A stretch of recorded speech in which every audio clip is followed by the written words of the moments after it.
본 영상은 팟빵 해축팬에서 즐기실 수 있습니다. 네, 해축팬 331화 2부 시작해 보도록 하겠습니다. 2부에서는 먼저 리버풀과 맨시티의 마지막 펩 클라시코 경기 리뷰로 들어가 보도록 하겠습니다. 네, 선발 라인업부터 살펴볼게요. 일단 리버풀은 생각보다 좀 많이 전력 유출이 있었던 것 같아요. 알리송, 코나테, 마팁, 아놀드, 조타 등이 이탈한 상태였고요. 살라, 로버트슨이 이제 부상에서 복귀하기도 했고, 살라는 이제 주중 코펜하겐전에서 뛰기도 했는데 이날은 일단 벤치에 앉았습니다. 이에 따라서 브래들리, 켈러, 고메즈 등 좀 어린 선수들, 벤치 자원들이 출전을 했는데, 이 선수들이 저는 올 시즌 되게 이런 공백들을 잘 메워주고 있다고는 생각을 하지만, 맨시티를 상대로 뭔가 선수단 체급에 있어서는 확실히 좀 아쉬운 모습을 보여줬던 것 같습니다. 그럼 이제 리버풀 같은 경우는 진짜 부상자가 아직도 많았고, 그래서 솔직히 액면가로 보자면 맨시티 비해서는 좀 떨어졌던 것 같아요, 확실히. 네, 맞습니다. 반면에 맨시티는 도쿠가 약간 부상 여파가 있었다고 해요. 그래서 벤치에 앉으면서 훌리안 알바레즈가 왼쪽 윙어로 선발 출전했는데, 이 외에는 이제 스톤스가 이제 3선에 기용되는, 다 아시잖아요. 이제 3-2-4-1 전술로 익숙한 베스트 11이 가동되었습니다. 그래서 이제 경기로 들어가 볼 텐데, 일단 이제 새벽에 형들이 라이브를 하기도 했잖아요. 후토키도 하셨고, 그리고 워낙 개꿀잼 경기가 나와버려가지고 제가 약간 분석보다는 그냥 약간 숭배하는 느낌으로 약간 준비했거든요. 이거 뭐 가슴이 웅장해진다. 진짜 경기 너무 재밌었어요. 그렇기 때문에 조금 가벼운 마음으로 리뷰해 주시면 좋을 것 같습니다. 일단 전반전 포인트부터 살펴볼게요. 우선 리버풀은 로버트슨과 아놀드가 동시에 빠졌기 때문에 약간의 변칙적인 운영이 불가피했습니다. 이날 클롭은 조고메즈와 코너 브래들리를 양쪽 풀백으로 구성을 시켰는데, 로버트슨과 치미카스가 모두 벤치에 있었음에도 조고메즈를 왼쪽 풀백으로 선발 출전시킨 것이 약간의 신선한 포인트였던 것 같아요. 그래서 이 운영에서 좀 인상적이었던 게, 코너 브래들리가 그래도 좀 공격적으로는 수비 라인 중에서 제일 막중한 역할을 맡았는데 굉장히 잘 됐습니다. 그게 저는 제일 놀라웠던 것 같아요. 이제 코너 브래들리가 제가 생각하는 그 선수의 장점은 되게 일단 속도도 괜찮고 전진성이 돋보이는 선수거든요. 게다가 박스 부근, 상대 박스 부근으로 갔을 때 뭔가 판단력, 어떤 선수에게 패스를 줘야 되지, 아니면 자신이 슈팅을 해야 되는지, 이런 판단력도 괜찮고, 또 그런 실제로 올라가는 크로스나 패스의 퀄리티도 상당히 괜찮은 선수이기 때문에, 아놀드가 오히려 잠깐 복귀했을 때 브래들리의 롤을 맡았다가 그 선수만큼의 공격력은 보여주지 못했던 적이 있거든요. 그런 걸 봤을 때는 브래들리가 되게 저희가 생각하는 전통적인 뭔가 풀백, 딱 올라갔다 내려갔다 하는 그 풀백으로서의 역할을 잘 수행해주는 선수입니다. 그래서 오늘도 클럽이 이를 활용하고자 했습니다. 리버풀이 변형 백스리 정도의 전술을 사용하면서 3-2-2-3 빌드업을 구사했고요. 이때 브래들리가 오른쪽 풀백으로서 완전히 올라가줌으로써 3-2-4-1 정도의 전술 운영을 했다고 보시면 좋을 것 같습니다. 고메즈를 쓴 이유가 여기 있는 거예요. 그렇죠. 고메즈가 이제 왼쪽 센터백, 왼쪽 스토퍼 정도로 나옴으로써 오히려 브래들리를 윙어처럼 활용할 수 있는 발판을 마련해 준 거죠. 네, 근데 어제 경기를 이렇게 보다 보면 고메즈가 되게 아쉬운 장면들이 좀 나왔던 것 같아요. 어제 경기를 좀 이렇게 생각해 보면. 근데 솔직히 그건 저는 포든이 개잘했다고 봅니다. 네, 개잘한데 어떻게 이때는 어떻게 막아? 그래서 이거를 어떻게 봐야 되나? 왜냐면 사실 이건 전술적인 선택이었을 거 아니에요. 근데 포든이 이렇게 잘한 건지, 아니면 원래 포든을 막았어야 되는데 고메즈가 잘 못한 건지, 맞습니다. 이런 부분들을 좀 봤을 때는 어쨌든 뭐 포든한테 골은 안 먹혔으니까 코너킥으로 먹혔잖아요. 네. 한잔 하시죠. 찬스는 많이 안 되긴 했는데 오늘 안 됐잖아. 그래, 고메즈는 뭐 자기 역할을 했다. 그리고 그런 게 있을 것 같아요. 뭐 항상 나오는 얘기는 아닌데, 이 반대발 윙어를 상대할 때는 오히려 반대발 풀백이 더 수비하기가 편하다, 뭐 이런 얘기도 있긴 하거든요. 오히려 안쪽으로 들어오는 상대를 오른발로 더 많이 막아야 되니까. 그렇군요. 그래서 그런 면도 뭐 고려는 됐을 것 같은데, 근데 아무튼 결과적으로는 이제 고메즈가 수비력 부분에서는 이제 포든이 너무 잘했기 때문에 좀 아쉽긴 했지만, 근데 저는 빌드업 부분에서는 좀 도움을 준 것 같아요. 맞습니다. 밸런스는 잡아주면서. 그래서 그래서 이런 좀 게임 플랜 속에서 긍정적인 포인트들을 찾아보자면, 우선 경기 극초반에는 맨시티가 홀란드를 비롯한 5명의 공격진이 되게 강하게 맨투맨 압박을 가했거든요. 그래서 심지어 골키퍼까지 강하게 압박을 해주면서 경기 초반부터 상대 실수를 유발을 했죠. 근데 이럴 때마다 켈러가 선방을 해주거나 아니면 반다이크의 수비력을 보여줬는데, 만약에 이 선수들의 활약이 아니었으면 되게 10분도 되기 전에 아마 실점을 했을 수도 있겠다라는 생각도 들더라고요. 하지만 시간이 지나면서 리버풀의 후반 안정감이 점차 나아졌습니다. 특히 여기서 저는 좀 돋보였던 게 엔도 와타루가 6번 자리에서 되게 안정적인 모습을 보여줬거든요. 때에 따라서는 이제 라볼피아나 역할을 수행해주면서 조고메즈가 전진했을 때는 센터백 사이로 내려와주기도 했고 아니면은 그냥 맥칼리스터와 함께 3선을 구성을 해줌으로써 빌드업의 천병 역할을 되게 잘 수행해줬다고 생각을 합니다. 이제 맨시티가 견제를 계속해서 했는데 탈압박, 패스, 볼 탈취까지 이 선수가 원래 무색무취하다는 생각도 들었던 타이밍이 있었는데 이제 시간이 지나고 적응을 하면서 파비뉴가 생각이 안 나게 하는 그런 활약을 보여주고 있지 않나 싶습니다. 그래서 저는 어제 보면서 담백하다라는 표현이 네. 있다는 생각이 들기 시작했어요. 맞아요. 이게 사실 무색무취한 선수다 보니까 이거 그냥 리버풀급 선수가 맞나? 뭐 이런 생각도 하게 들었었거든요. 근데 이제는 조금 담백해진 엔도이지 않나라는 생각이 좀 들었고 어제는 확실히 안정감은 너무 확실히 있었고 사실 이 자리는 압박을 통해서 상대가 공략을 하는 자리인데 사실 공 뺏기거나 그런 장면들 거의 생각 안 납니다. 맞아요. 그래서 3-2-4-1에서 3-2를 담당하는 후방 빌드업 자원들이 점차 전반전 시간이 흐르면서 좋은 모습을 보여줬던 것 같고요. 그리고 앞서 언급한 브래들리도 역시 활발한 모습을 보여줬다고 저는 생각을 합니다. 그래서 전반전에 보면서 제가 제일 놀라웠던 게 저는 무조건 맨시티가 주도? 리버풀 역습 이 흐름으로 봤거든요. 근데 전반전 경기 이제 초반에는 안 그랬지만 까놓고 보니까 반대로 돼서 리버풀 주도 맨시티 역습 이렇게 갔거든요. 전반전이. 그래서 오히려 리버풀이 전반전 점유율이 53% 맨시티를 상대로 우위를 점했거든요. 이게 진짜 거의 있을 수 없는 일. 그러니까 그렇죠. 지금 리버풀의 스쿼드를 고려했을 때. 근데 그럼에도 불구하고 전반전에는 슈팅이 7번, 유효 슈팅이 1번에 그침으로써 사실 문전 앞에서의 퀄리티는 약간은 아쉬운 모습도 있었어요. 그거는 뭐 근데 어쩔 수 없다. 그래서 뭐 반다이크의 롱패스를 활용해서 브래들리에게로 한 번에 넘겨주는 모습들 그리고 조고메즈를 왼쪽 풀백으로 세움으로써 조금이라도 역습에 대비하고자 했던 모습들을 봤을 때 일단 리버풀이 조금 한정적인 스쿼드 운영 속에서도 나쁘지 않은 전반전 플랜을 가져오지 않았나라는 생각을 했었습니다. 이제 맨시티 쪽으로 넘어가 보자면 앞서 말씀해주신 것처럼 맨시티가 점유율보다 오히려 카운터를 좀 노리려는 모습을 많이 보여줬다고 생각을 해요.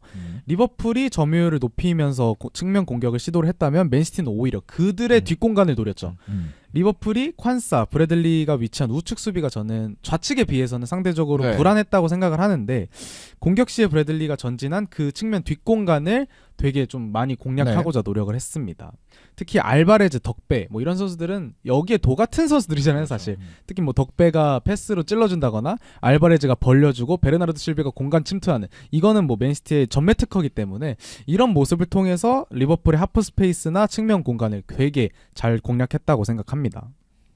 그래서 맨시티가 뭐 역습을 하는 과정이 뭐 그들이 처음부터 원한 건 아니었겠지만 맞습니다. 그래도 이 역습하는 과정에 있어서도 퀄리티는 좀 보여준 것 같아요. 맨시티답게. 그래서 그냥 전반적인 인상을 딱 보자면 리버풀이 되게 얘네 되게 활발하고 되게 공격적이고 되게 날카롭다. 근데 맨시티 공격할 때 보면 숨이 턱 막혀.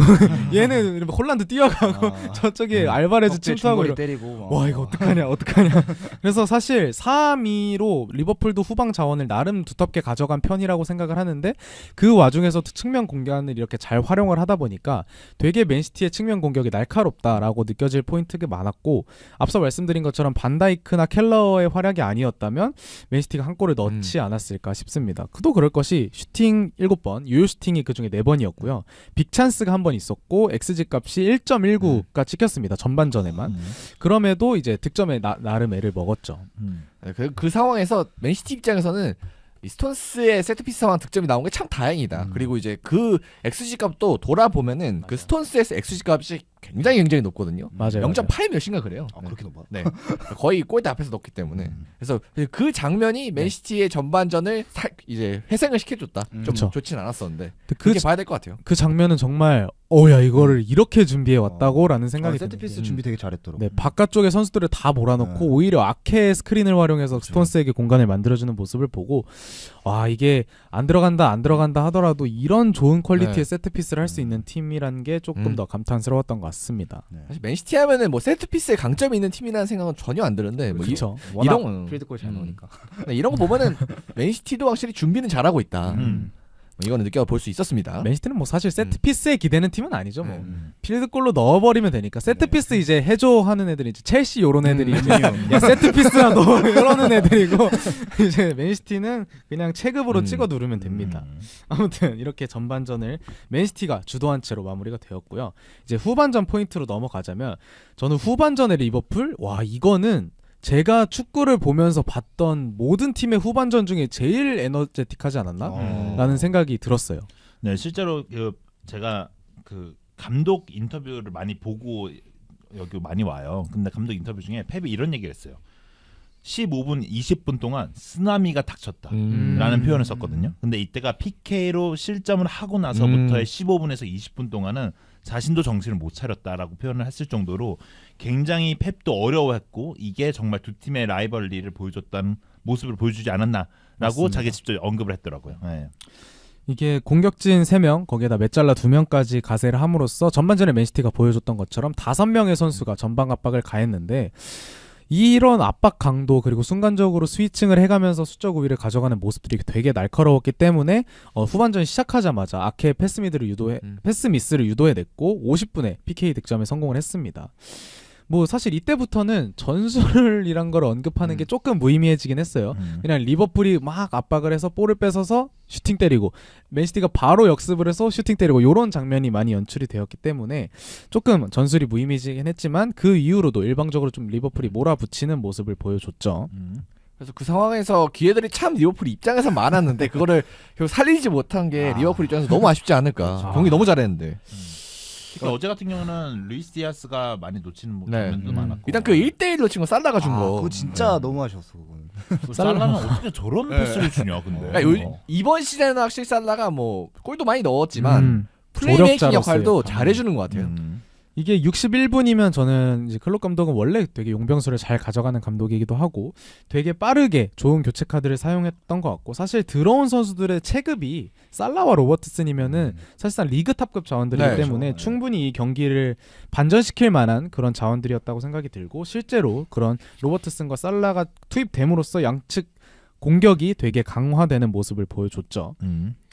그래서 후반전에만 슈팅이 12개 리버풀이 기록을 했고요. 유효 슈팅이 5개, 빅 찬스가 3번, XG 값이 1.95입니다. 이거 와 진짜 높네. 그 정도 풀타임 넣는다. 아니고 물론 PK가 있어서 네. 한 0.7골 정도는 먹고 들어가는 게 있었겠지만 그걸 감안하더라도 후반전에 1.95 이거는 상당히 높은 수치고요. 그리고 상대 박스 안 터치도 22회, 맨시티의 8회에 비해서 거의 3배에 가까운 네. 공격력을 보여줬다고 생각을 하지만 추가 득점에 실패하면서 아쉽게 무승부에 그치고 말았죠. 뭐. 저희가 어제 라이브 하면서 또 그 얘기했던 것 같아요. 이제 스탯 중에 많이 보는 스탯 중 하나가 상대 터치, 박스 안 터치 횟수 굉장히 많이 본다고 하는데 22회면 진짜 많다. 그냥 강팀과 약팀의 경기의 수준일 정도로 굉장히 많은 수치를 기록을 했던 것 같고 사실 지금 이 다음에 나와야 될 얘기가 아마 교체, 그러니까 펩이 가져갔던 교체에 대한 이야기를 할 것 같은데 펩이 이 아까 쓰나미 인터뷰 하면서 네네. 저는 이걸 읽으면서 그 생각이 들더라고요. 아,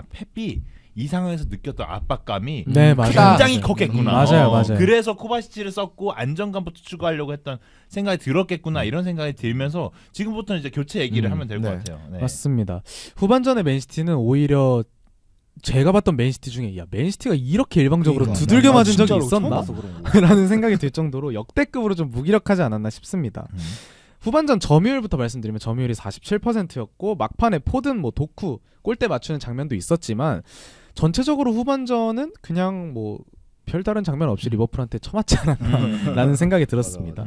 그런 와중에 이제 현승이 형이 말씀해 주신 것처럼 펩도 굉장히 큰 압박감을 느꼈을 것 같고 물론 에데르송의 부상 등의 악재도 있었지만 그걸 감안하더라도 그리고 선발 라인업의 체급 차이를 고려하면 이렇게 좀 일방적으로 무기력한 경기가 나왔으면 안 됐다라고 생각을 합니다. 사실 맨시티는 거의 그냥 베스트 라인업이 나온 거나 마찬가지니까. 맞습니다.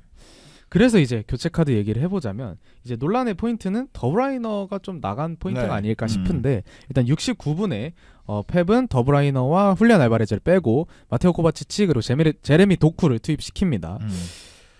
저는 사실 라이브를 보면서 제가 했던 생각은 뭐 알바레즈가 측면을 공략하기보다는 조고메즈가 그 순간에 오른쪽으로 가 있었기 때문에 조고메즈를 1대1로 도쿠가 좀 뚫게 하려는 의도가 아니었나라는 생각을 1차적으로 했고 그리고 현승이 말씀하신 것처럼 펩이 되게 이런 수비적인 압박감을 많이 느끼고 있다고 생각을 해서 오히려 더브라이너보다 조금 더 아래에서 뛸 수 있는 코바치치를 넣어줌으로써 후방 자원을 후방 숫자를 늘려주고자 했던 게 아닐까라는 생각이 들었습니다.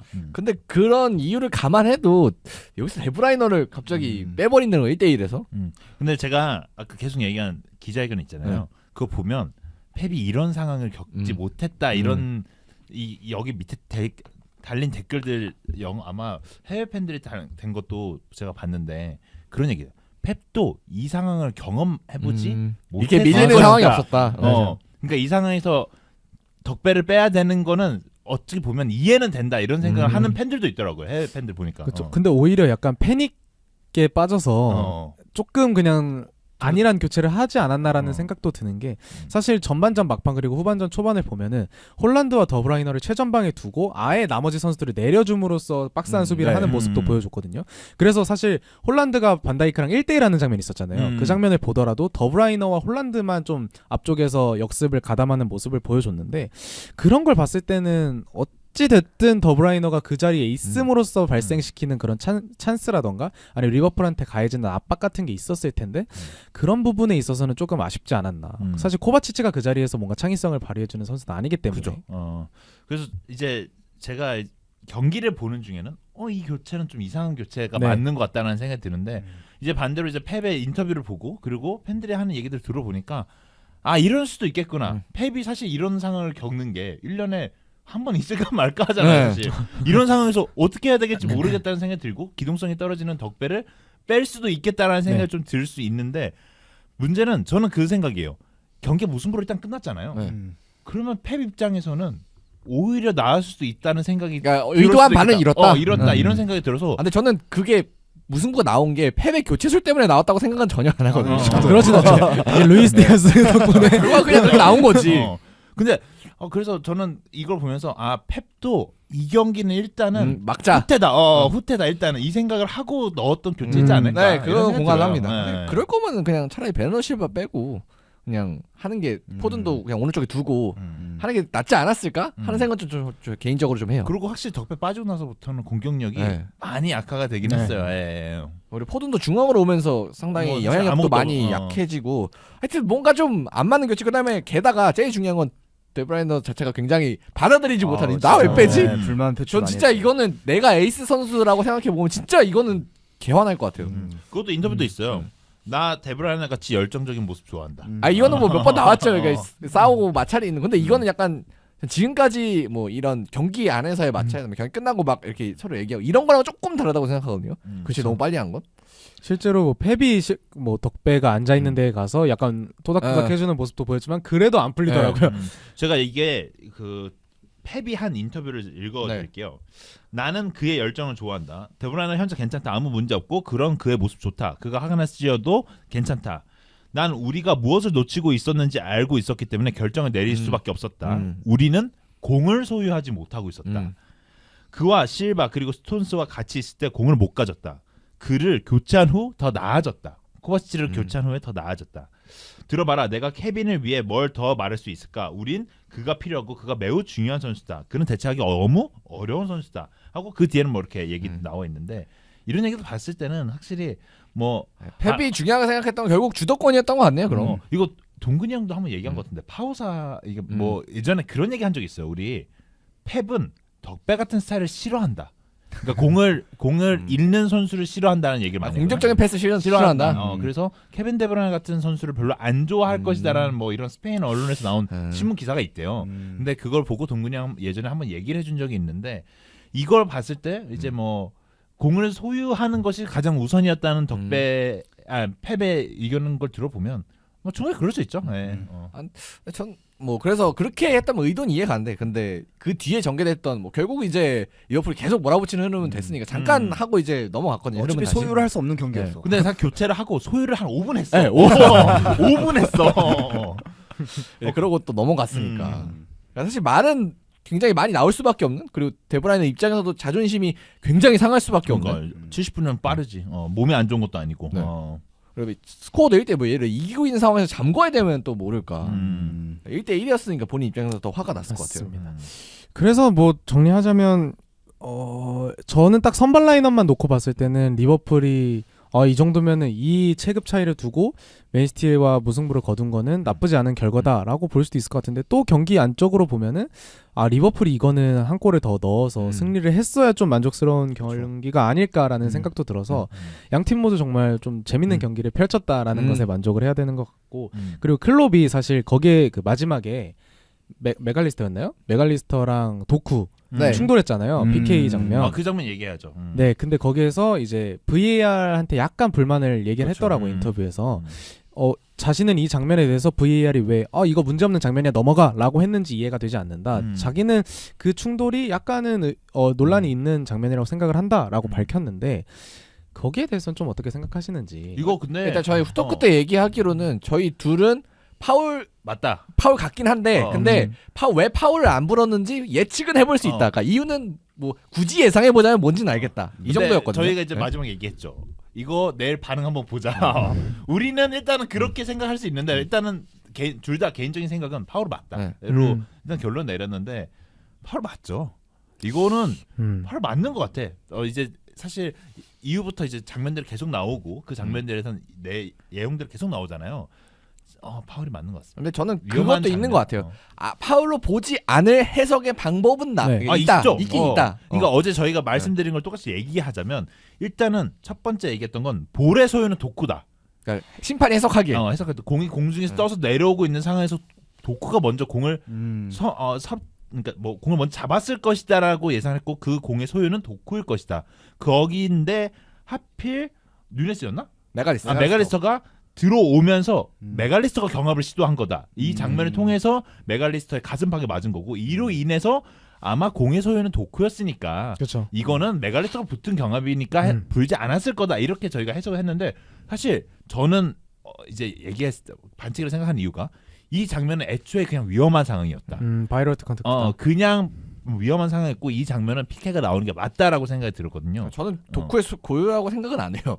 왜냐면 이거는 그냥 일반 필드에서 벌어진 상황이었으면 도쿠 뭐 하여튼 소유권이 불명확하다고 판단할 수 있는데 넷볼도 아닌 상황. 근데 VAR 있잖아요. 이거 보면은 도쿠의 100% 소유다라고 생각하는 사람은 아마 거의 없을 거라고 보거든요. 없어. 이거 여기 떠 있어 이거. 그나마 공이 가까운 사람이 도쿠일 뿐이야. 네. 조금 더 가깝네. 근데 그게 소유를 의미하는 것도 아니잖아요.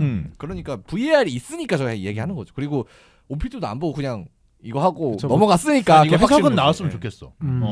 왜 이렇게 했는지. 왜냐면 나는 이것도 우리 내피셜이잖아요. 우리 내피셜이 소유라는 개념인 거잖아요. 근데 안 부른 이유를 잘 모르겠어. 심판 패널들도 요즘 말 많이 하더만. 은퇴한 심판들이. 그래서 일단 볼의 소유는 이게 도쿠라고 하기도 자주 보는데도 네. 도쿠가 그나마 가까이 있었기 때문에 그 장면에 대해서는 도쿠의 소유니까 뭐 이런 식으로 해석을 저희가 뭐 내피셜을 좀 해봤는데 그냥 뭐 만약에 이제 메갈리스터가 달려오지 않고 있었으면 도쿠가 그냥 터치 자연스럽게 하긴 했을 것 같은데. 네. 메갈리스터가 약간 몸을 들이미는 장면이 이게 어깨를 없진 들이밀고 않았어요, 있거든요, 사실. 약간. 근데 뭐 원래 다 경합할 때 해야 되는 거니까 그거는. 그리고 전 그냥 그것도 있고 그다음에 발도 사실 너무 이게 높다, 공을 당연히 보고 공을 향해서 들어간 이 다리이긴 하나 이 발의 방향이 분명히 공을 도쿄의 의도도 공을 건드리려고 했으나 그걸 다 감안해도 너무 높지 않을까? 과연 축구에서 저렇게 다리를 높게 들어도 되나? 스터드로? 위협적이죠. 일단 공중볼을 잡기 위한 발의 들기인데 이거는 저는 그냥 위험한 장면으로 PK를 주는 게 맞았다 봐요. 네. 해석 방향은 있는 것 같긴 하다. 네. 근데 온필드 전 더 문제가 온필드 안 본 거다. 뭐 저도 이거 아니고는 뭐 알겠는데 왜 안 봐? 뭐 VAR 심판이 네. 그렇게 판단했겠죠. 그러니까 그걸 왜냐면 주심이 해야지 그걸 왜 VAR 심판이 하냐고 경기의 결과를 VAR 심판이 왜 갈라? 저 한번 볼만한 시간대기도 하고 사실. 네. 마지막 98분이니까. 장면이었으니까. 퇴근을 빨리 하고 싶었나 보지. 뭐 진짜 그거밖에 없지 뭐. 여기도 1분 남았는데 VAR 왜 봐? 우리 유독 요즘 퇴근 얘기 많이 하는 것 같아. 테일러야? 왜 그래? 진짜 빨리 VAR 보면 또 1, 2분 또 늦게 하니까. 그렇습니다. 그래서 이제 마지막으로 클롭 펩이 프리미어리그에서 클롭 기준 4승 7무 5패였나 했다고 해요. 이 경기가 포함되어 있는지는 잘 모르겠어요. 근데 펩이 한 경기 더 많이 이겼다고 맞아요. 하는데 나는 반대로 알고 있는데? 그거는 아마 역대전적이고. 역대전적. 프리미어리그 기준으로 4승 7무 5패였던가 그렇게 알고 있거든요. 챔스나 뭐 이런 것까지 포함한 전적. 그게 그러면- 아마 그러면 1승 더 클럽이고. 이게 아마 저 역대는 맞을 거예요. 역대는 클럽일 아마 생각. 클럽이 하나 더 많고 네. 분데스리가 이런 거 다 합치겠죠. 그래서 야, 무승부가 7번이나 나왔구나. 그리고 근데 승리도 하나 차이다. 그 중에 개노잼 무승부가 없었다는 게 진짜. 네. 그쵸. 항상 재밌었어요. 정말 이 둘의 봤을 때 경기는. 정말 이 두 감독 덕분에 거의 근 5년간을 정말 행복하게 축구를 봤구나라는 생각이 문득 들더라고요. 그리고 사실 이 둘이 감독이 지향하는 축구의 철학들이 사실은 좀 다르죠. 제가 생각할 때는 네. 너무 다른 방향에서부터 시작했다고 거의 생각하거든요. 정반대에서 시작됐죠. 근데 결국 막상 둘이서 최종 지점에 가다 보니까 그러니까 가까워졌어. 네. 서로 이거 반대 걸 하고 있고 이런 모습들이 이제 가장 알맞은 방법은 이거와 이거를 합친 게 가장 완벽한 축구였구나라는 생각이 들기도 해요. 예, 그래서 사실 제가 생각하기에 어제 리버풀이 그렇게 뛸 수 있었던 것도 클롭의 마지막 페클라시코였기 때문이라고 생각을 하거든요. 그래서 클롭도 되게 뭔가 루이스 디아스가 홈런을 날리든 뭐 1대1을 놓치든 그게 끝까지 박수 쳐주고 선수들도 팬들 유도를 엄청 하더라고요. 선수들도 정말 죽어라 이악 물고 뛰는 걸 보면서 정말 이 감독이 리버풀이라는 클럽 자체에 끼친 영향력이라는 게 엄청나구나라는 생각이 들었던 것 같습니다. 그리고 루디가 뭐 80 몇 분에 로드리랑 제치고 로드리랑 워커를 달고 뛴다. 달고 뛰는데 저 그 장면 보고 진짜 소름이 돋아요. 와, 그러니까 루디가 자기가 일단 날린 게 있으니까 어떻게든 만회해 보려고 드리블을 그렇게 치는 걸 보고 거의 뭐 70m 가지 않았나? 사실, 그것도 네. 있는데 막판에 심지어 그거 대쳤어. 네. 두 명을. 그리고 진짜 마지막에도 그 박스 옆에서 거의 좁은 지역에서 막 3-4명 꺼내면서 나오고 그래서 사실 루이스 디아스가 한 골만 넣었어도 영웅이었네. 에모엔급 활약을 할 수 있었던 선수인데 볼은 잘 차는데 골을 못 넣는. 진짜 그래서 어제 근데 보니까 전반전부터 루디를 계속 맞긴 네, 하더라. 그래갖고 그런 장면들을 봤을 때는 확실히 펩도 의식을 했던 게 루디였고 루디가 뭐 결국 워커가 결정적인 잘했죠, 찬스를 놓친 게 뭐 이 선수의 클래스가 될 수 있는 거죠 뭐. 그렇게 참 아쉬웠지만 리버풀 입장에서는 그래도 결론적으로 보자면 1대1 무승부가 나오면서 마지막까지 재밌었다. 뭐 이 점에 좀 포인트를 두면 될 것 같아요. 결국 승자는 아스날이네요. 그죠. 네. 아스날이 뭐. 근데 아스날 진짜 좋았겠다. 네, 그래서 뭐 이 두 경기는 그러네. 이제 1등 아스날이잖아요. 네. 그래서 이 두 경기가 끝나고 이제 키를 가지고 있는 건 토트넘이다. 3연전이 남아 있기 때문에 그 3연전을 만약 토트넘이 다 이긴다면? 그러면 이제 다른 사람이 그래서 그런 썰이 있어. 그런 댓글이 있었어요. 우승 그거를 다 지면은 아. 그냥 정말 키를 진 사람이었고 그냥 키를 진 사람이 이걸 다 이기잖아. 그럼 진짜 고수다. 그 사람이 진짜 고수다 이런. 뭐 어쨌든 이 두 경기를 마지막 경기였을 수도 있을 경기였는데 둘의 마지막 경기였을 수도 있죠, 진짜. 근데 너무나 재밌게 경기를 봐서 일단은 벌써 한 번 더 보고 싶다는 생각이 들고 클래스가 너무 이제 클럽 떠나는 게 아쉽긴 하네, 이거 아쉽다. 보니까. 이거 다시 못 본다는 게 진짜 제가 FA컵에서 어떻게 한번 내가 응원하는 그 팀이 얘네랑 같은 리그에서 뛰는 게 맞나? 나는 진짜로 그 근데 내가 생각을 했어요. 진짜 최근 뭐 5년 동안 리버풀이나 맨시티 팬이었으면 축구가 너무 재밌었을 것 같아. 지금 내가 카라바오컵에서 그 골차스들을 날린 그런 걸 보다가 확실히 좀 대단했던 경기인 것 같고 경기가 끝나고 기자회견인가? 그것도 인터뷰였던 것 같은데 클럽한테 기자가 그걸 물었대요. 이 경기를 보니까 남고 싶지 않아요? 할만하다. 이런 질문을 했던 거. 근데 아니다. 아닌 건 아니다. 아닌 건 아니다. 그래서 근데 클럽은 사실 이 정도 경기 했으면 한 번 더 해요. 아니에요. 이 경기는 정말 마지막에 그 클롭과 펩이 정말 찐하게 끌어안는 그 장면으로 뭔가 대변되는 그런 장면이지 않았나 경기지 않았나 고생했다 싶습니다. 이런 거 같은. 결말이 있어야죠. 그리고 클럽도 아마 새로운 도전을 또 할 거니까. 또 미래를 한국 또, 대표팀 네. 같은. 그렇지. 글버지. 지금부터 영어를 또 다른 안식년 글버지가 느낌으로 한 거. 그 정도면 이제 독일인의 잘못을 독일인으로 만회한다. 뭐 이런 글쎄 예상도 해보지만 뭐 일단은 경기는 굉장히 재미있었고 진짜 클럽과 함께해서 행복했던 프리미어리그였습니다. 네. 잠시만요. 네. 뭐 지용이 지금 바쁜 거 아닙니까? 괜찮습니다. 해도 돼요? 마지막 하고. 알겠습니다. 그러면 다음 주제 한번 넘어가 보도록 하겠습니다. 다음 주제는 리버풀 또 얘기인데요. 리버풀에 이제 클럽이 나가면서 새롭게 팀을 이끌어 나갈 수장이 필요한 시점인데 뭐 감독 얘기는 아니고 이 감독을 또 이끌어야 할 수장 자리에 새로운 인물이 온다고 하는데 근데 이 인물이 이미 리버풀에 있었던 에드워즈라는 또 인물이라고 하네요. 아마 클럽 부임 초창기에 있던 사람 아니에요? 네, 맞습니다. 그래서 이분이 복귀한다는 소식이 굉장히 팬들 사이에서 주목을 많이 받았고 그리고 특히 리버풀 팬들은 이제 그때 기억이 좋기 때문에 굉장히 환영하는 또 모양새입니다. 빨리 와주길 바라고 있어요 지금 리버풀 팬들은. 일단은 클롭 감독이 올 시즌 이후 떠나는 게 확정이기 네. 때문에 이제 팀이 리빌딩을 해야 되잖아요. 네. 근데 이 리빌딩을 하려면 감독뿐만 아니라 사실 그 선수단 영입이나 이런 거를 관장하는 단장의 역할이 네. 또 굉장히 중요합니다. 맞아요. 뭐 다들 이제 스토브리그 보셨잖아요. 네. 뭐 그런 느낌이라고 보시면 되는데 일단 지금으로서는 디렉터보다도 더 높은 권한을 가진 CEO급, CEO급의 직위를 제안했다고 합니다. 그리고 이제 이틀 전 3월 9일에 로마노의 보도에 따르면 이제 합의에 근접했다. 이렇게 기사가 나와 있습니다. 그래서 에드워즈가 일단은 누구신지 모르는 분들도 많을 것 같아서 맞아요. 네, 축구인은 아니니까 네, 이분이. 제가 한번 소개를 해드리려 하는데 일단 처음에는 스포츠 분석, 그러니까 경기 분석으로 이제 커리어를 시작하셨는데 이제 포츠머스랑 토트넘에서 활약하셨습니다. 근데 이제 토트넘 시절에 이제 에드워즈가 이거 레비한테 가가지고 이거 좀 다 바꿔야 된다. 이미 눈이 다 좋았네. 바꿔야 된다. 네. 약간 그렇게 했는데 이제 레비가 당연히 이제 안 된다고 하니까 이제 불만을 품습니다. 그러던 와중에 불만을 품어요. 약간 불만스러웠다고요. 근데 네. 사실 레드는 굉장히 높은 사람인데 이 아랫사람이 이분 되게 젊거든요.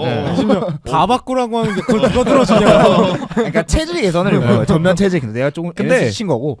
우리가 이제 뒷얘기를 아니까 뒷얘기를 보면은 토트넘은 다 바꾸는 게 바꾸는 맞았어요. 게 맞죠. 네. 그때 토트넘은. 눈이 굉장히 좋은 사람이라니까. 네. 그런데 이제 그러던 중에 리버풀이 이제 에드워즈의 약간 상관격인 코몰리라는 분을 이제 선임을 합니다. 그 코몰리. 뭐 단장 이런 걸로. 네. 그래서 이제 에드워즈도 자연스럽게 그 사단이니까 이제 따라간 거죠. 이제 뭐 약간 이명한 사단이 이제 나영석 데려간 거죠. 네, 그런 느낌으로 간 건데 이제 처음에는 분석 총괄로 일을 하세요. 네. 그러다가 이제 능력을 인정받아서 테크니컬 퍼포먼스 디렉터. 디렉터까지 네, 왔군요. 여기까지 승진을 하게 됩니다. 그렇게 되면서 이적위원회 6인 중에 한 명으로 일을 하게 맞아요. 되는데 리버풀이 유명한 게 이적위원회 놓고 이제 네. 감독도 그냥 위원회 하나로 참여하는 그런 그렇죠. 또 형태로 유명했잖아요. 네. 그러던 중에 이제 그때 감독이 로저스입니다. 브랜든 아. 로저스. 네. 그래서 그때 영입한 선수들이 스터리지, 쿠티뉴. 한 이 정도. 명을 그었죠. 네. 주로 괜찮잖아. 성공작이 있었는데 이제 실패한 선수들이 이제 누리사인, 이아고 아스파스, 이때 발로텔리. 그때네 그 B급 한창 많이 사던. 그렇죠. 네. 마르코비치 뭐 이런 실패작들이 더 많았어요. 발로텔리도 있고. 네, 그래서 근데 이제 이때 상황을 보면은 약간 로저스가 주장하는 바랑 이적위원회 다른 분들이 주장하는 거랑 조금 다른, 약간 따로 노는 그런 느낌의 성향이 강했다고 합니다. 그래서 뭔가 이렇게 약간 이상한 것까지는 아니지만 어쨌든 여러 선수들을 많이 영입한 이유가 뭔가 이적위원회가 원하는 선수도 영입하고 로저스가 원하는 선수도 넣어주고 하다 보니까 좀 그렇죠. 명단이 좀 많아지지 않았을까. 타협점을 찾다 보니까. 근데 제가 이 아스파스 이런 선수들 보면 또 뭐 리버풀에서는 잘 못했다 하지만 나가선 잘했. 나가서 지금까지 잘하니까. 잘하는 선수 이런 거 셀타 보면 비고에서. 뭐 데리고 뭐 이건 그때 당시 상은 잘 모르겠지만 눈이 뭐 아예 선수 보는 눈이. 아예 나쁘진 않았는데 섞으면 이상했죠 여기. 어. 누리사인도 사실 뭐 브론토맨에서 잘했던 선수긴 하지만 또 합쳐보면 다들 어디선가 잘했던 네. 선수겠죠. 뭐. 그렇죠. 어디선가는 어쨌든 이렇게 좀 실패작도 있었는데 근데 이분이 약간 좀 더 인정을 받았던 게 스카우트 시스템을 좀 혁신적으로 개선했다고 합니다. 이때 이제 리버풀 구단이 이제 스카우트도 이제 트렌드라는 게 있잖아요. 그런 걸 좀 따라갈 수 있게 도와줬던 장본이라고 해요. 그래서 이제 브랜든 로저스 감독이 결국 경질이 되고 사임이었나? 어쨌든 팀을 떠나게 되면서 이제 후계자를 찾아야 되는데 그때 이제 본인이 개선한 스카우팅 시스템을 활용해서 클롭을 이제 선임하는데 굉장히 이제 주요한 역할을 하셨다. 경질 맞는 것 같아요. 네. 도중이 그때 클롭이 매물로 나오니까 클롭을 데려오기 위해서 아마 로저스랑 좀 빠빠이 하고 이랬던 것 같거든요. 근데 이제 클롭에 대한 그 스카우트 리포트 자료 미리 다 이제 준비가 돼 있던 60장이 거죠. 넘었다고. 와, 60장. 한 명에 대해서? 감독 한 명에 대한 그게 60장이 넘었다고 해요. 글자 폰트가 15포인트 뭐 이랬던 거. 몇인지 모르겠어. 면은 가능하죠. 15포인트면 생각보다 크니까. 15포인트 미만은. 어쨌든 60장 정도 되는 방대한 데이터를 이제 확보를 해서 이걸 읽어봤는데 이거 진짜 클롭 무조건 된다. 그래서 좀 강력하게 밀어붙였다고 합니다. 그러면서 이제 클롭 감독이 오면서 또 유명했던 게 선수 영입 정권을 나한테 줘야 된다. 약간 이런 요구를 했었어요.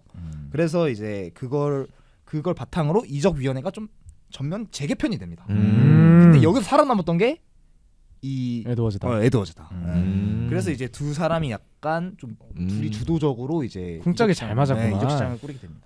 이런 걸 봤을 때는 역시 문서 작업 이런 거 제일 중요하네요. 역시 글을 잘 쓰고 문서 작업 잘하고 MS를 열심히 해야 된다. 커말 잘 따야 된다. 행정을 하려면 보고서 잘 써야 된다. 역시 윗사람일수록 이런 걸 잘해야 돼. 근데 그리고 이제 이 이후에 클럽이 오고 난 다음에 영입은 우리가 잘 알고 있잖아요. 그래서 그런 걸 돌아봤을 때는 이 둘의 합작으로 만들어낸 영입이 굉장히 또 성공적이었다 이렇게 평가를 하면 될 것 같아요. 일단 뭐 대표적으로 반다이크. 일단 뭐 데려오는 과정에서 조금 실수가 있었습니다. 초반에 이제 약간 선수한테 사전 접촉을 하면서 이게 사실 금지거든요. 네, 그렇죠. 약간 좀 암암리에 다 되고 있긴 한데 원래는 이제 네, 구단과 면접 그렇죠. 협상을 하고 구단과 협상이 끝나면 이제 허락해 주면 이제 네, 개인 협상이 맞습니다. 들어가야 되는데 뭐 이게 지켜지지가 있진 않지만 어쨌든 이게 소튼이 그걸 문제 삼으면서 안 팔아버렸습니다. 네. 근데 겨울에 어쨌든 데려왔으니까. 그래서 반다이크 뭐 좋은 영입 되게 많았어요. 반다이크, 로버트슨, 체인벌린 이때 체인벌린. 왔을 때 좀 잘했잖아요. 네. 그리고 살라. 네, 그쵸 살라. 맞아. 또 살라도 있고. 알리송. 네, 그리고 그 다음 시즌에 알리송, 샤키리, 파비뉴, 골키퍼 아드리안, 미나미노는 좀 아쉽긴 하지만 어쨌든 이렇게 영입을 했고 어쨌든 그 시즌에 이적생들이 되게 쏠쏠한 활약을 하면서 이제 1718 때 챔스 결승까지 진출했었고 그 다음 시즌은 챔스 우승 그리고 리그도 이제 맨시티한테 1점 차로 아쉽게 비밀면서 97점. 97점으로 준우승합니다. 어쨌든 사실상 우승이라고 봐야죠. 네. 진짜 그래서 이게 진짜 사실상 우승 사실상 맞나? 우승이지. 97점인데 97점이 이거는 역대 우승 팀들이랑 비교해도 그 좀 4위, 높은 위치거든요. 4위인가 그럴 텐데. 심지어 제 기억에 맞으면 1패했어요. 맞아. 맞아요. 어. 그거 맨시티한테 맨시티전 맞았죠. 졌죠. 맨시티가 2패인가 3패인가 했어. 근데 무가 없어. 아. 그래서 그때 기억이 나면 생각해 보면 그때 무패 우승 하냐 마냐 이 얘기했었던 네, 것 같아요. 맞아요. 그래서 어쨌든 이 클롭 감독의 공도 굉장히 뛰어났지만 네. 또 이제 알고 보면은 이 에드워즈라는 양반의 그 활약도 대단했다. 이렇게 보시면 될 것 같아요. 결국 이제 시작할 때 언급했던 토트넘 이거 싹 바꿔야 된다. 그렇죠. 체질 개선해야 된다. 근데 이제 리버풀에 와서는 클롭 감독 선임에서부터 지대한 영향을 끼쳤고 그리고 자신이 그렇게 말을 하던 체질 개선을 리버풀에서는 시킴으로써 성공했죠. 지금의 황금기를 거의 이끈 사람 중에 한 명이니까 리버풀 팬들은 좋아할 수밖에 없네요. 그래서 이제 2021-22 시즌 끝나고 팀을 떠났는데 그때는 이제 뭐 그레이엄 부색관이라는 사람과 함께 스카우팅 컨설팅 회사를 좀 설립해서 좀 새로운 꿈을 펼치려 했던 네. 것 같은데 제2의 삶을 네 이제 근데 이제 이제 클럽이 나가게 되니까 이제 급한 거야.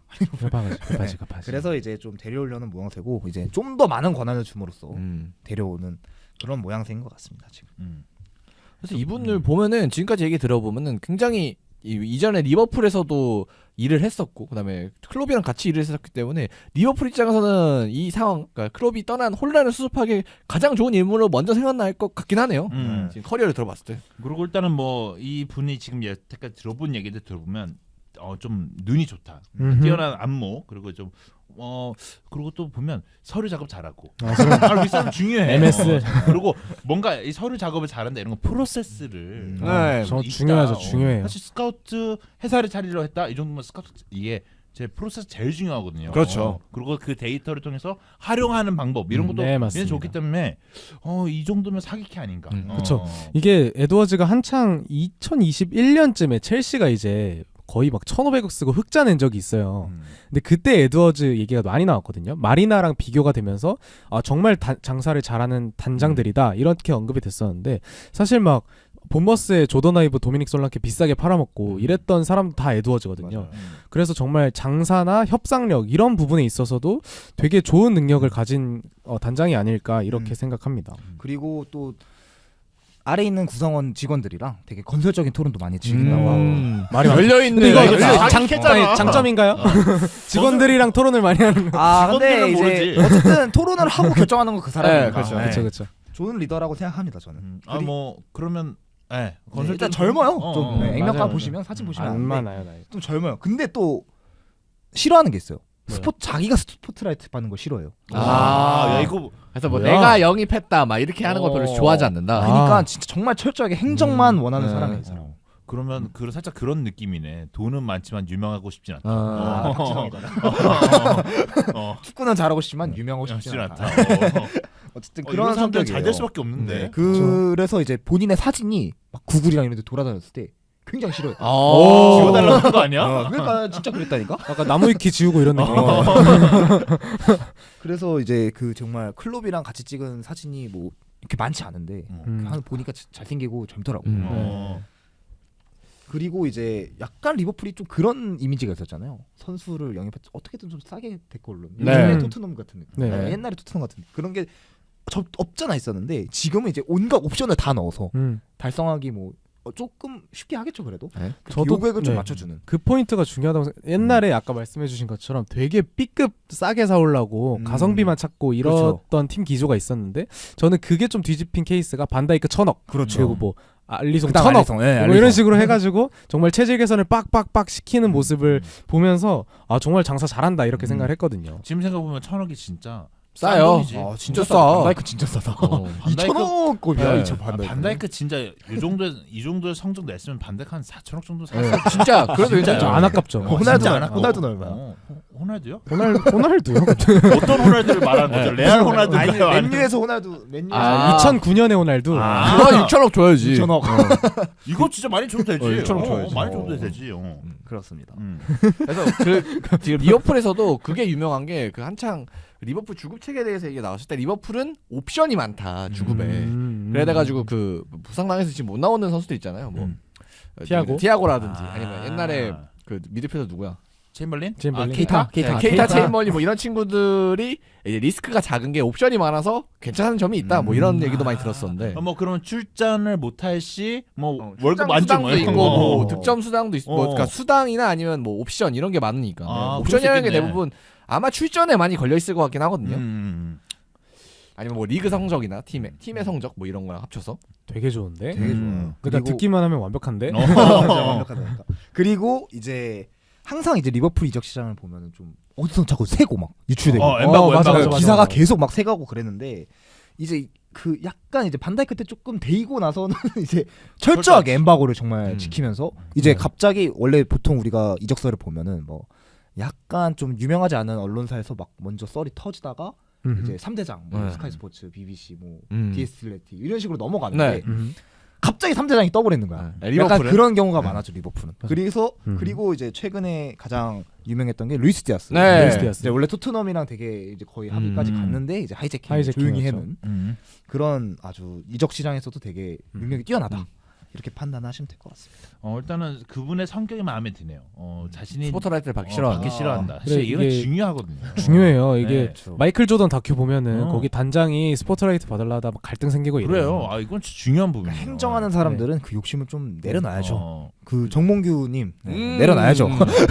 그렇게 해야 하지만 요즘 된다니까. 축구계 이상한 정치인분들이 자꾸 아, 맞아요. 유니폼도 받고 싶은 그런 분들이 있단 그러니까요. 말이에요. 그런 걸 하면 안 된다 이런 거예요. 네. 돌고 돌아 글로 가는 그런 거 하면 안 된다 이거예요. 아니 갑자기 딱 그분들의 생각이 나더라고. 아니 근데 저는 이런 거 정리하면서 아 진짜 이런 사람들이 네. K리그나 뭐 국가대표팀이나 스포츠 전반에 좀 이런 행정가들이 많아져야 맞아요, 우리나라 스포츠계도 좀 축구계도 좋아지지 않을까 근데 이런 분명히 생각 진짜 많이 있을 거예요. 했어요. 우리가 그렇죠. 모르겠지만. 근데 그 사람들을 이제 발굴하는 거를 이제 뭐 회장이나 이런 높은 사람들이 해야 되는데 자기가 나 앞에 나서고 있으니까 안 되는 거지. 있는데 그못 끌어 쓰는 거지. 자기 사회생활에 안 맞으니까 사회생활 때는 또 옆에 있는 애가 또 싸바싸바하면 또 이 친구도 밀어주고 이래야 되는데 이런 친구도 또 싹수 없이 내 싹수가 노랗다 뭐 이러면서 또 내치거나 이런 사람들 얼마나 많겠어요. 예를 들어 레비한테 했던 것처럼 갑자기 가가지고 한국 대표팀 다 갈아엎어야 됩니다 하면은 바로 잘리지.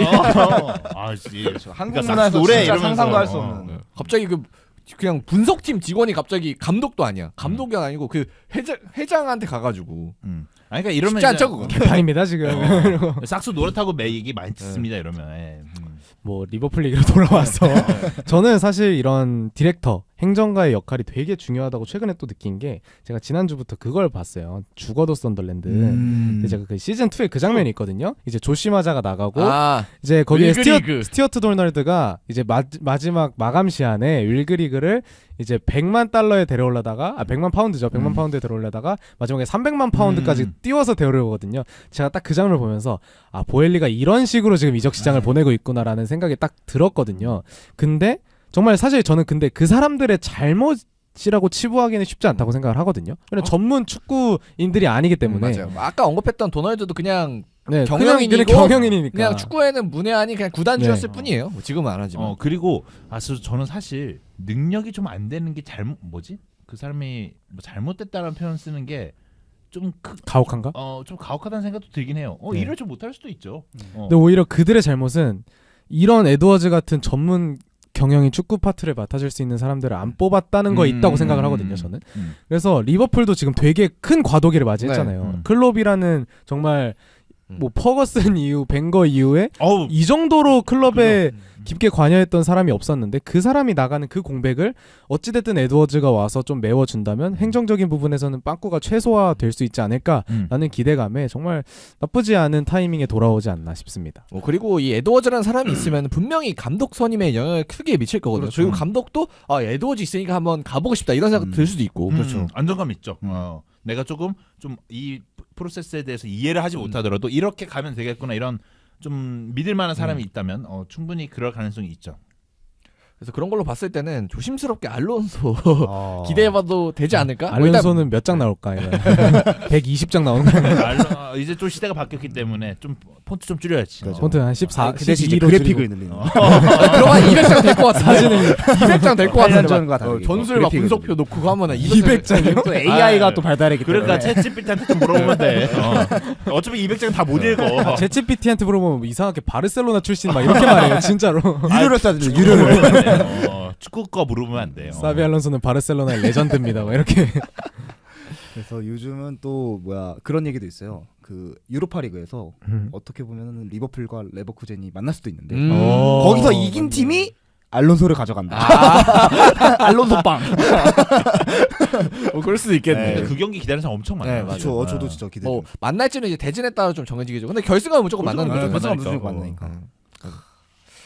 그래서 앞으로 이제 에드워즈가 아직 오피셜은 아닌데 그래도 만약에 오고 이 리버풀의 클럽 이후에 시대를 바라보는 리베이딩이 어떻게 될지 지켜보는 것도 정말 축구의 큰 재미가 될 것 같습니다. 자, 그러면 저희 이번 주 준비한 소식은 여기까지고요. 이만 물러가고요. 또 다음에 또 재밌는 주제로 돌아오도록 하겠습니다. 감사합니다. 감사합니다.